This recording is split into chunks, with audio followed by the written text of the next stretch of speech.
Bom dia. Bom dia.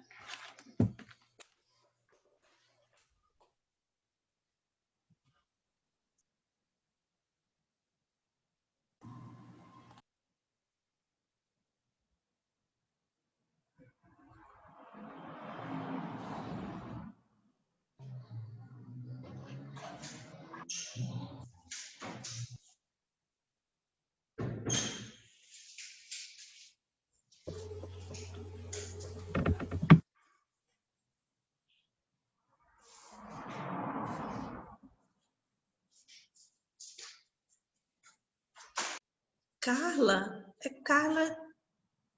Qual Carla?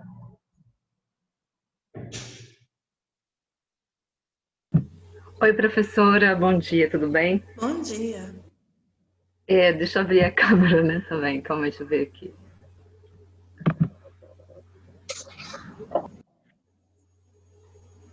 Ah, Carla, oi, você Tudo voltou? bem? Eu voltei depois de 2 anos. Seja, Vamos ver se eu termino, né? seja bem-vinda. Por isso que Obrigada. eu estranhei, porque não tem Carla nessa turma. E eu pensei, gente, mas quem é Aham. Carla? É a primeira aula, porque me matriculei, mas aí demoraram, né, para poder ter acesso às aulas também. Entendi. Então você já está tendo acesso ao AVA, a plataforma? Sim, comecei semana passada. As nossas aulas, as outras aulas que você perdeu antes dessa, estão gravadas, os vídeos estão todos lá. Você pode assistir. Aham, já assisti, já fiz as atividades lá já também. Ah, que bom então. Que bom que você já Uhum. está inteirada. Sim, já dá para participar das aulas. Então tá bom. Obrigada, professora. Imagina. Pessoal, bom dia. Coletivo. Eu falei bom dia, só tinha alguns online. A nossa aula de hoje, ela é a última aula antes da nossa semana de prova.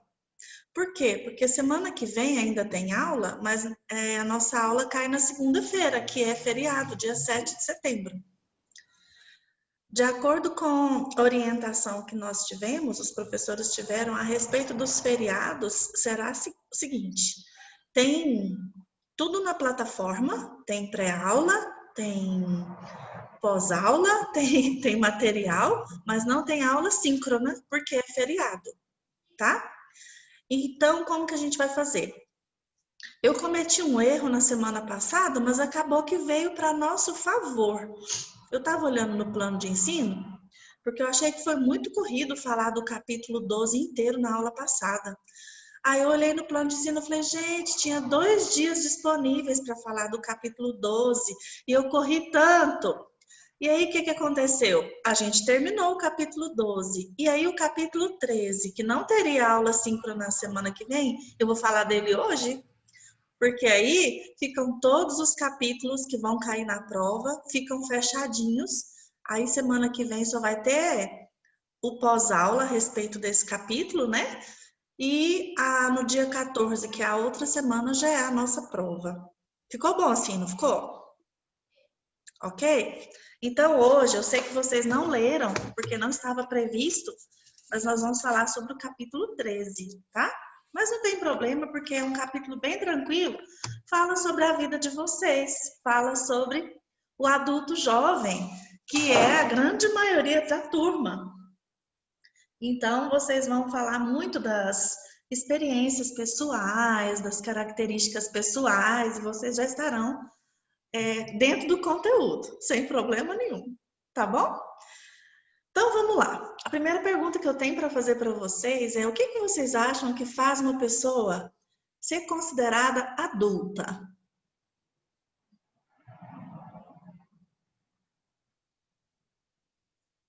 Vai ficar muito tempo esse silêncio?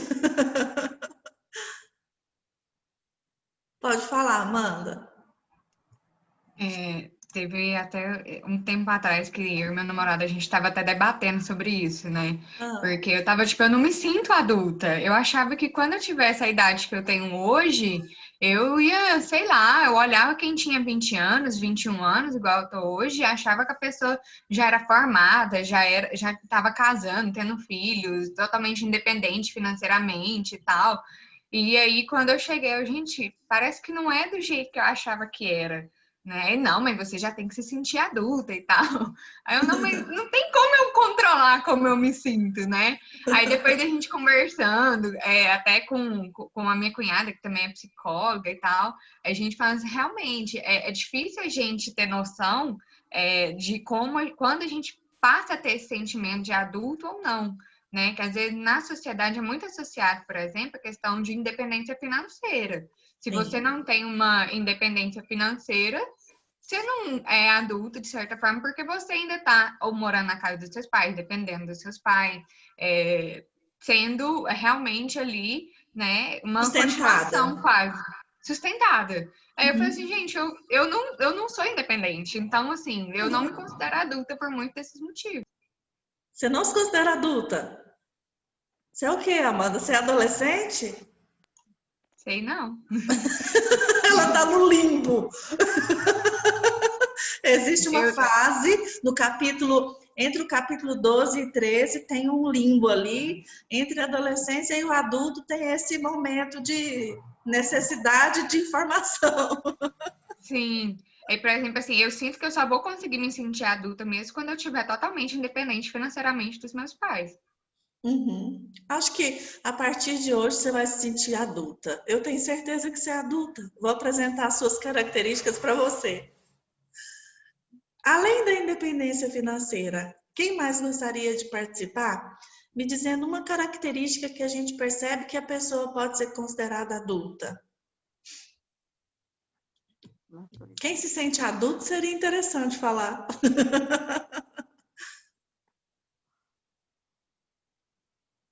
Ninguém? Vai ficar todo mundo olhando caladinho para mim? Não acredito. Fala, Caio. Priscila, eu acho que, tipo assim, eu acho que quando a gente tem uma responsabilidade maior, entendeu? Quando, por exemplo, eu perdi os pais jovens, muito jovem, né? Então, eu tinha medo, mas hoje eu olho para trás e vejo que eu dei conta, né? Aos trancos e barrancos, indo aqui e ali, momentos bons, mas sempre com responsabilidade, né? Tudo, tipo assim, morar só, o povo fala, você mora só, mora, mas tem um preço, é isso. Tudo tem um preço, né? Mas é muito bom, mas eu acho que é quando a gente tem uma responsabilidade maior em tudo. Você mora só desde que idade? Desde os 23 para o 24. E isso fez com que o seu sentimento de autonomia aumentasse. Morar Eu, só. eu sempre quis morar só, né? Mas, tipo assim, aí eu vi, eu vi que eu aprendi a ver que quando eu queria uma coisa que meu pai não, né, podia dar, não era porque ele não queria me dar, é porque ele não podia. Então, eu Uhum. entendi, por exemplo, eu queria fazer algumas coisas, mas não dava, não tinha como, porque eu tinha que pagar energia, tinha que pagar aluguel, tinha que pagar. Então, aí que a gente vai vendo Como que a disse gente a Cátila ali no chat, é quando começa a pagar os boletos. Aí é adulto. Achei ótimo esse exemplo, Cátila, quando começa a ir no médico sozinho. Quando não é a mãe que tem que levar no médico, porque a gente, desde criança, a mãe leva a gente no médico e nós que somos os pacientes, as crianças que são os pacientes, mas são as mães e os pais que falam tudo. Eu acho tão bonitinho quando eu levo meu filho no médico e recentemente isso aconteceu. Ele se dirigiu ao paciente. Ele falou: "E aí, Theo, o que que você tá sentindo? Como que você tá?" E aí a criança foi direcionando a consulta. Eu achei isso muito interessante, porque isso também leva o indivíduo a criar essa autonomia, né? De dizer o que está sentindo, de explicar os sintomas, não fica nessa dependência de alguém sempre relatar por ele o que ele está sentindo. Então, é muito comum na adolescência, os pais ainda precisam levar os filhos ao médico, porque o menor de idade não pode ir ao médico sozinho, mas o adolescente já tem condições de se expressar. Então, os pais, à medida que os pais são muito responsáveis por essa quebra de momento adolescente para o momento adulto. Quando começa a dar essa autonomia, quando começa a dar essa independência de deixar nos lugares e buscar depois, Não, eu posso até assinar para você entrar em tal lugar, porque você é menor de idade, mas aí você vai entrar sozinho. Então, isso aumenta um pouco a responsabilidade, como o Caio falou. Além de pagar boleto e ir no médico sozinho, Cátila, aqui no livro fala que existem 3 critérios para uma pessoa ser considerada adulta. O primeiro é a respeito do que o Caio falou, aceitar a responsabilidade por si mesma. Porque quando adolescente se comete qualquer delito, seja um crime, seja um ato de responsabilidade, quando é adolescente, são os pais que respondem por essa pessoa. Ele não tem idade suficiente para responder de uma maneira judicial. Então, isso de certa forma diminui a responsabilidade. Porque se eu fizer isso, meu pai vai pagar. Eu estou dirigindo, mas se me pegar, quem vai perder a carteira é meu pai, quem vai perder o carro é meu pai. Ele que vai pagar para pegar o carro de volta. Então, ainda rola esse descaso em relação ao próprio pai, né? Agora, quando a pessoa se torna maior de idade, ela tem 18 anos, e ela comete qualquer coisa, qualquer ato de desonestidade, qualquer ofensa, crime de discriminação, de preconceito, ela vai pagar por esse ato. Então, ela já se torna o quê? Responsável pela própria vida. Então, o nível de responsabilidade do adulto, ele deve ser superior ao nível de responsabilidade do adolescente. Então, o primeiro critério que a gente pode definir para uma pessoa se tornar adulta é a responsabilidade. Amanda, você é uma das alunas mais responsáveis que eu conheço. Então, o item 1 você já tem. Segundo item. O segundo item é tomar decisões independentes. Mesmo morando na casa dos pais de vocês, quem ainda mora com os pais, mesmo sendo sustentado pelos pais porque ainda não está trabalhando, ou mesmo quem trabalha, eu tenho adultos aqui na minha casa que trabalham. Mas em que sentido que isso é diferente?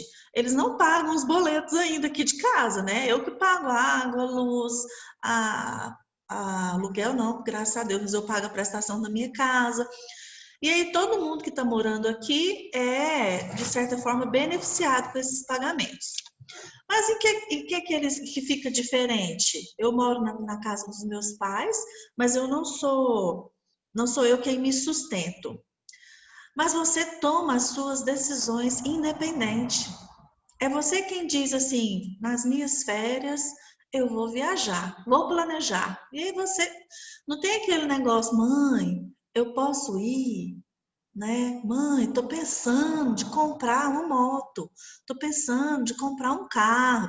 Às vezes tem uma relação muito de amizade com os pais e rola uma troca de ideia, mas quem decide é a própria pessoa. E ela vai arcar com essa responsabilidade, a palavra responsabilidade de novo.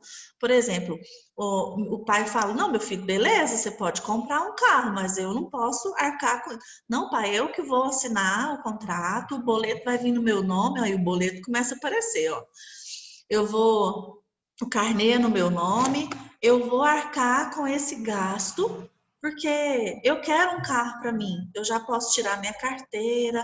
Olha, esse negócio de tirar a carteira de habilitação aumenta mais ainda essa questão da independência. O ir e vir, só de você não depender de um pai ou de uma mãe para te levar, para te buscar, o ir e vir, apesar de hoje no mundo do Uber, né, não ser tão necessário assim a pessoa ter um carro. Então, assim, a segunda característica, o segundo critério para se definir que uma pessoa pode ser considerada adulta, primeiro, a responsabilidade, segundo, a independência. Eu até posso ter consideração pela minha mãe, na medida que eu falo assim, mãe, tô indo na casa do fulano, mas assim, eu não preciso necessariamente dar essa satisfação. Tem o famoso, eu sou maior de idade, eu sou de maior. Então, beleza. Esse tornar-se independente é a segunda característica. E a terceira é a questão de independência financeira, que isso acontece aos poucos. Eu conheço pessoas que já já não são adultos jovens mais, já são adultos intermediários, ou seja, já tem mais de 40 anos, mas que ainda mora na casa dos pais. Mas assim, o ganho deles é para auxiliar, é para juntar, né, para somar com o ganho dos pais e automaticamente há uma divisão de contas ali. Então, eu costumo dizer, o Caio deu um ótimo exemplo de morar sozinho, de dar conta de si mesmo. Teve gente que falou para ele que achava que ele não ia dar conta, mas ele deu conta. E alguns jovens adultos vêm de outra cidade aqui para Anápolis para fazer faculdade, e eu acho muito interessante essa independência começar a ser expressada bem claramente. Ainda depende dos pais. São os pais que estão sustentando, pagando a faculdade, manda dinheiro para pagar as contas aqui, mas é a pessoa que tem que pegar o dinheiro e ir pagar a conta de água, a conta de luz, a internet. Por quê? Porque a pessoa mora aqui sem os pais. Então, isso também já aumenta a responsabilidade, já aumenta a independência. Então, é uma autonomia, é uma semi-autonomia financeira, né? É aquele processo de desligamento. A partir do momento que conseguir um ganho suficiente para se sustentar, vai ter condições, vai ter responsabilidade para saber que tem dia para pagar as contas, que não pode ir comprando tudo no cartão de crédito. Olha a diferença, gente. Dá um cartão de crédito para uma criança, solta ele no shopping, e dá um cartão de crédito para um adulto e solta ele no shopping. A criança não quer saber quanto que é, ela vai comprar tudo que ela quiser. Agora, o adulto vai pensar assim, peraí, quem é que vai pagar esse cartão aqui depois? Ah, sou eu? Ah, então divide isso aqui em 10 vezes, senão eu não vou ter dinheiro para pagar, não. E divide isso aqui, nossa, chega, já gastei demais esse mês. Mesmo o cartão tendo limite, você fica assim, não posso não. E essa consciência mostra que você é um adulto. Você pensa diferente de uma criança, você pensa diferente de um adolescente. Amanda, você se sente um pouquinho mais adultinha?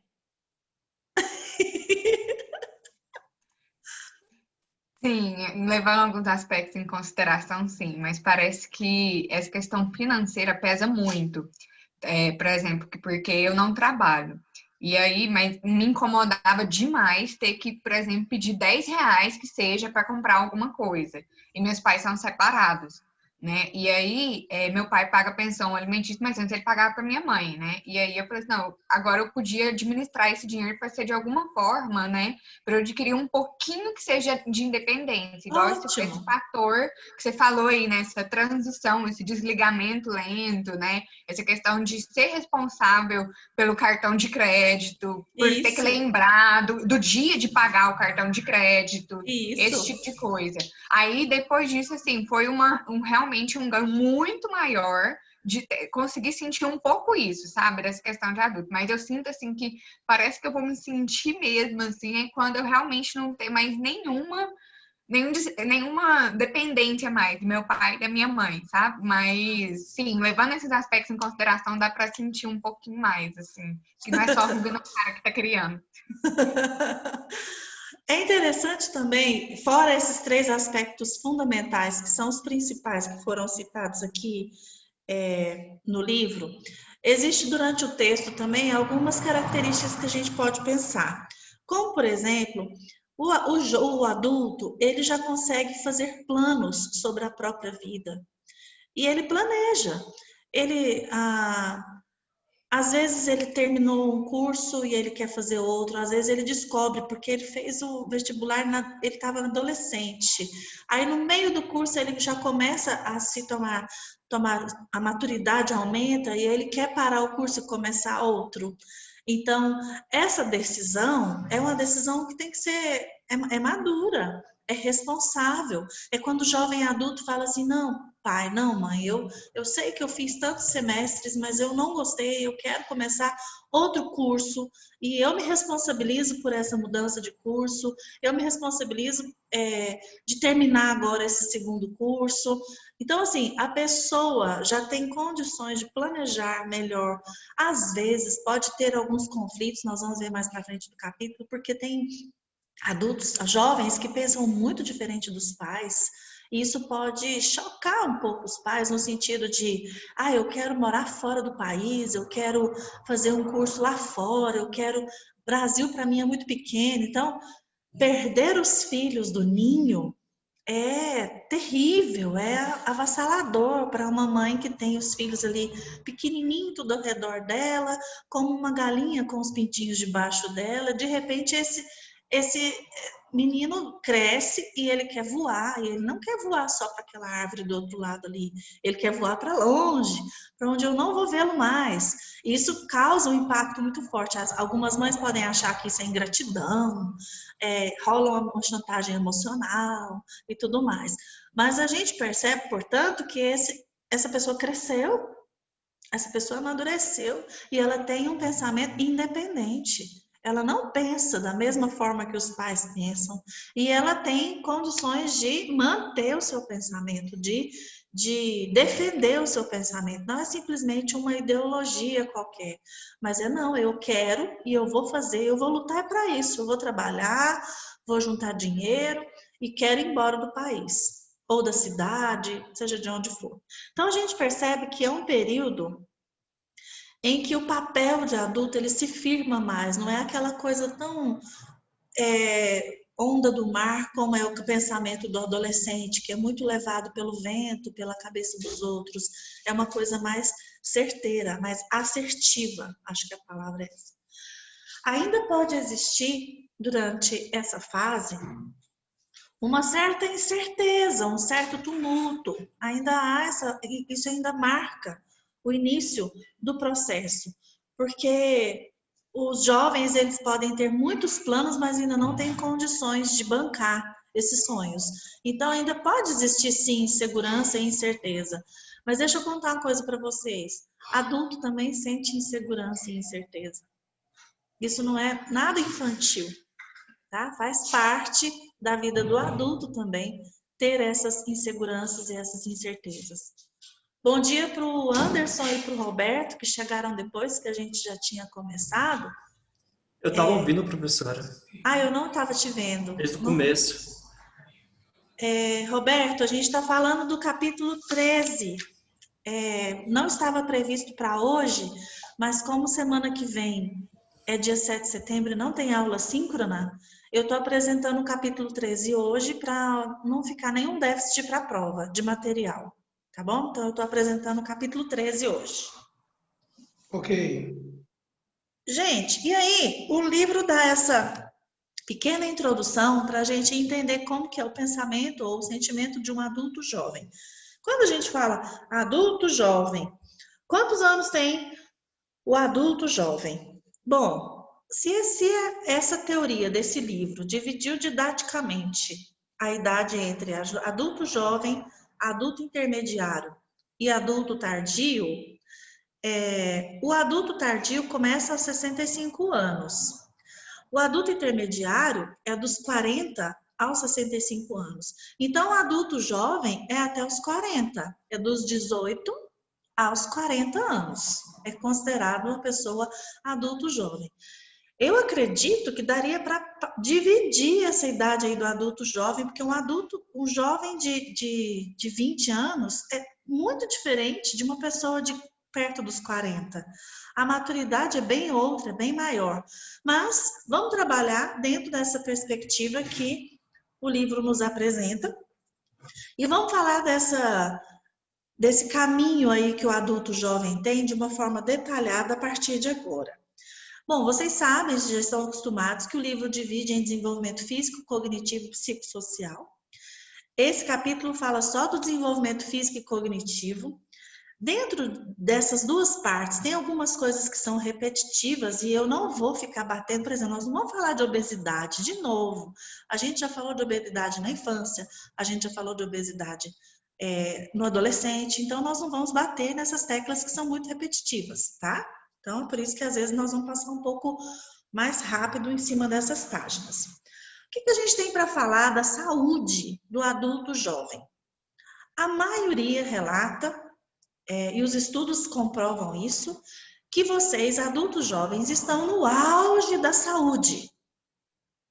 Há cara da Amanda foi a melhor. A pessoa assim, meu Deus, eu tô no auge desse jeito, eu tô lascada depois, é isso, Amanda?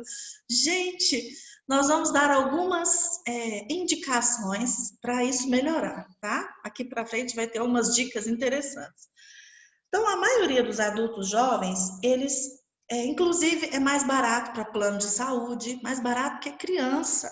Porque a criança vai muito no médico, porque a criança não tem um sistema imunológico totalmente desenvolvido, então qualquer virosezinha tá pegando, criança não tem muita noção de perigo, é muito aventureiro, então sofre muitos acidentes domésticos. O adulto jovem não. Ele é mais barato para o plano de saúde, porque se espera, é o normal, que o adulto jovem quase não adoeça. A não ser em caso de seguro de carro. Quando a gente fala de seguro de carro, a pessoa que dirige tem mais de 40 anos, beleza, o valor do seguro é tanto. Algum menos de 30 anos vai dirigir o carro? Vai. O seguro quase dobra, porque a gente sabe que o adulto jovem é considerado menos experiente no volante e pode sofrer mais acidentes. Às vezes é mais aventureiro, às vezes pisa um pezinho mais pesado, então o seguro cobra mais caro. Mas fora isso, nos planos de saúde em geral, não se espera, ninguém está esperando que um adulto jovem adoeça, gente. Quando a gente fica sabendo de uma notícia de que tem um adulto jovem, um jovem que está enfrentando um câncer, a gente fala, poxa, tão novo. Se morre então, a gente fica devastado, porque não está na hora.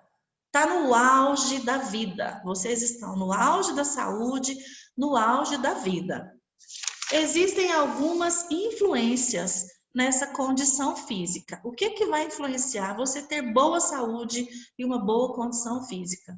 Tem um ditado popular, tá aqui no livro, adoro esse ditado, você é o que você come.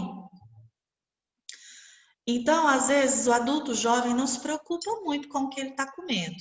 E realmente ele não vai colher maus frutos agora, não. Os maus frutos vão vir lá na próxima idade, que é o adulto intermediário. Então, você pode comer, eu acho muito fedido esses trem que vocês buscam lá na cantina e comem na sala de aula, esses cheetos, esses conchitos. Esse negócio é química pura. É química pura. Não tem nada de nutriente, gente. Outros fast foods também não tem nada de nutrição. É só prazer, é só aquela vontade enorme de encher a barriga e olha, come com os olhos primeiro, né? Então a propaganda ela é muito mágica nesse sentido. A Organização Mundial de Saúde recomenda uma dieta saudável. A dieta saudável que a OMS recomenda é a dieta mediterrânica. A dieta mediterrânica, além do que muitas pessoas pensam que é muito cara, não é muito cara, não. Ela é baseada em frutas e legumes. E se você for no mercado ou na feira hoje, você vai ver que frutas e legumes é o mais barato que tem para comprar.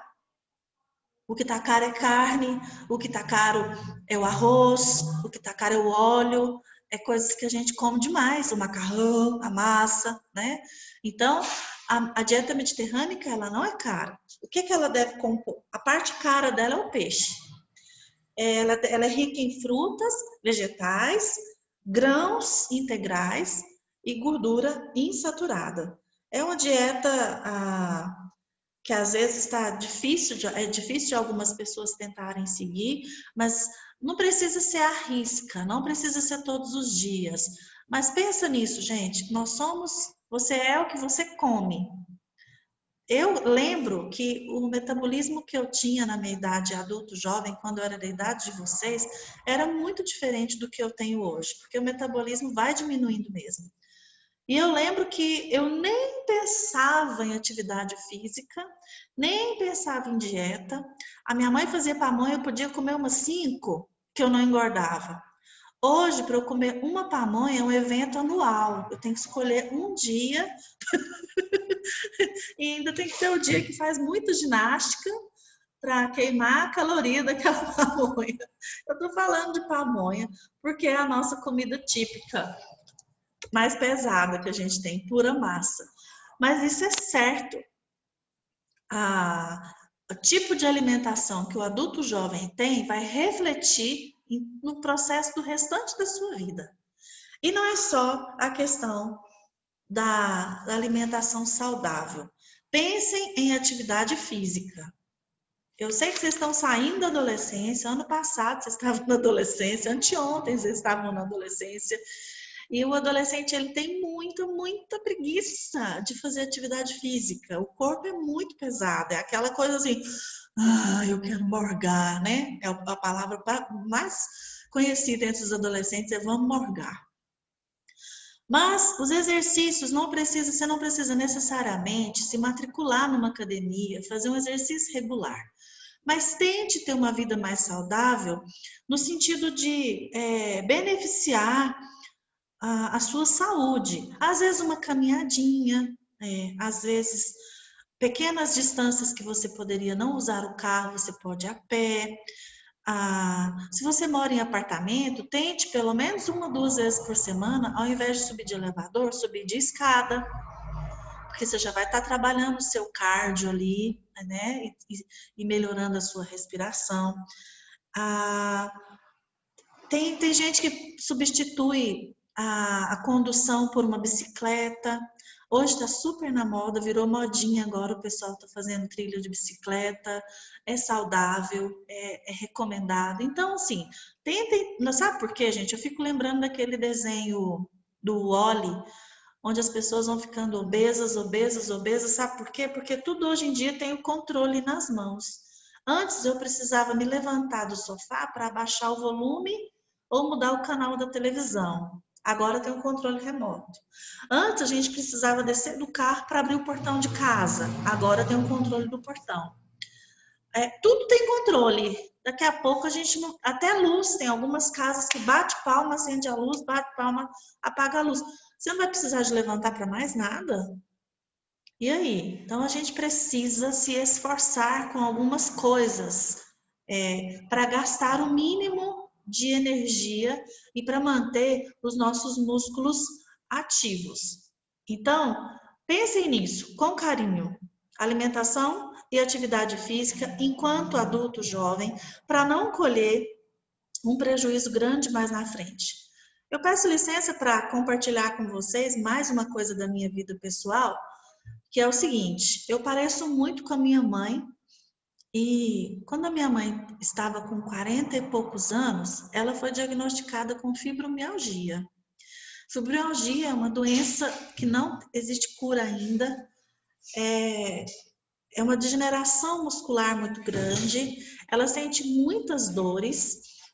Ela fala assim, sabe aquela dor de quando a gente vai ficar gripada e dói o corpo? Aquela dor que parece que foi atropelado por um caminhão? Ela sente aquela dor constantemente. Às vezes dá febre, às vezes dá outros sintomas. E o que aconteceu? As primeiras vezes que a minha mãe foi ao médico, eu fui acompanhando. E eu perguntei para o médico, falei, doutor, essa doença é genética? Porque eu me pareço... Pode deixar essa porta aberta, ela está fazendo muito barulho. Porque eu pareço muito com a minha mãe. A gente tem um quê físico muito próximo. Eu menstruei na mesma idade que ela, já tive enxaqueca como ela, as alergias são as mesmas. E aí eu perguntei para ele se era genética e ele disse que era. Eu falei, então o que eu faço para fugir dessa fibromialgia? Ele falou assim, o sedentarismo do jovem associado com a genética pode aumentar em muito a sua chance. Gente, eu tinha 20 e poucos anos, eu me matriculei numa academia, obrigada, para poder fugir da fibromialgia, e graças a Deus, até hoje ela não me alcançou. Então, nós somos muito parecidas, mas eu não desenvolvi essa doença. Mas minha mãe nunca tinha feito academia, e eu faço. Eu tô paradinha agora por causa da pandemia, mas já tô fazendo algumas coisas em casa para substituir.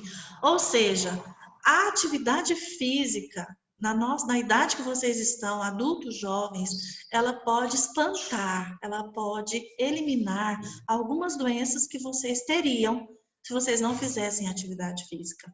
Então, pense nesse sentido, que pode ser que isso me motivou, pode ser que isso motive vocês também. O que é isso, Anderson? A cachaça é rica em antioxidante, protege o coração, combate o colesterol alto, melhora a circulação, previne o AVC. Se a gente tivesse em aula, eu ia te dar uma chinelada, mas a gente não está em aula. Nós vamos falar do álcool desse capítulo aqui ainda, viu, senhor Anderson? Pode me esperar. Outra coisa que acontece com o adulto jovem, que não acontecia em outras idades que nós já estudamos, que é muito comum, é o estresse. Alguém sabe o que é isso? Vocês já sabem o que é estresse? Sejam bem-vindos ao mundo dos adultos. Tá vendo como vocês são mais adultos do que vocês imaginam? Pois é, o que é o estresse?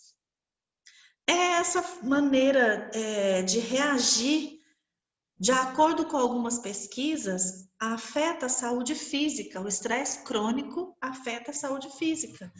Por quê? Porque o estresse prejudica o sistema imunológico. Então tem aquele ditado, tem aquela historinha, né? Às vezes, se você toma chuva, mas você está feliz da vida com o namorado ou a namorada, não vai acontecer nada. Vocês estão felizes tomando chuva e ninguém vai ficar gripado. Esteja chateado com alguma coisa, grilado, estressado e toma uma chuva, você vai ficar gripado na hora. Não vai demorar nem 2 horas você ter uma febre. Por quê? Porque o estresse, ele pode prejudicar o nosso sistema imunológico. Existem diferenças individuais de como um adulto lida com o estresse em relação a outro adulto. Em alguns casos, tem adulto que acha que beber ou fumar pode ajudar a relaxar e vai lidar com o estresse através dessas 2 atitudes. E está errado. Beber ou fumar para lidar com o estresse é uma atitude equivocada.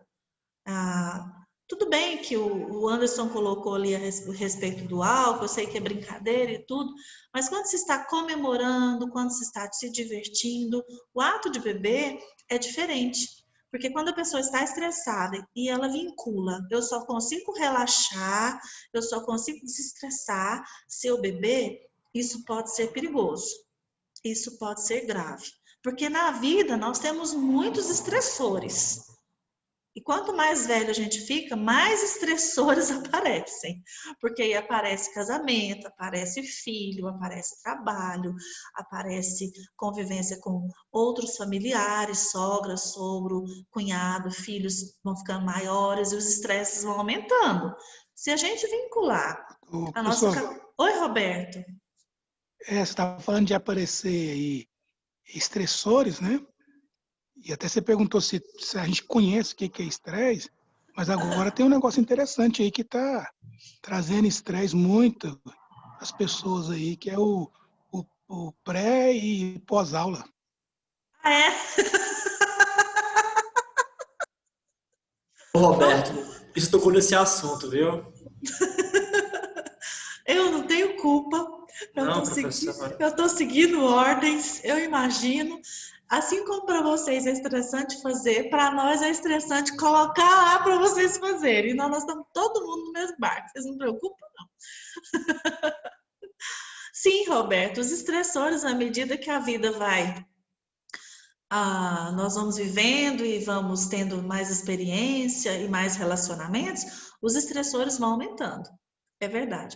Tá faltando 1 minuto para esse link acabar. Aí todo mundo volta no mesmo link e a gente continua, tá certo? Tá falando no livro, meninas, que as mulheres de idade universitária, elas são mais propensas a ser focadas na emoção do que os homens. Portanto, elas podem experimentar níveis de estresse mais alto. Ou seja, mulher estressa mais do que homem. É porque mulher tem esse instinto de cuidadora. Então, além do próprio estresse, ela lida com o estresse do outro. Vai acabar? Vou ficar caladinha? Esperando acabar?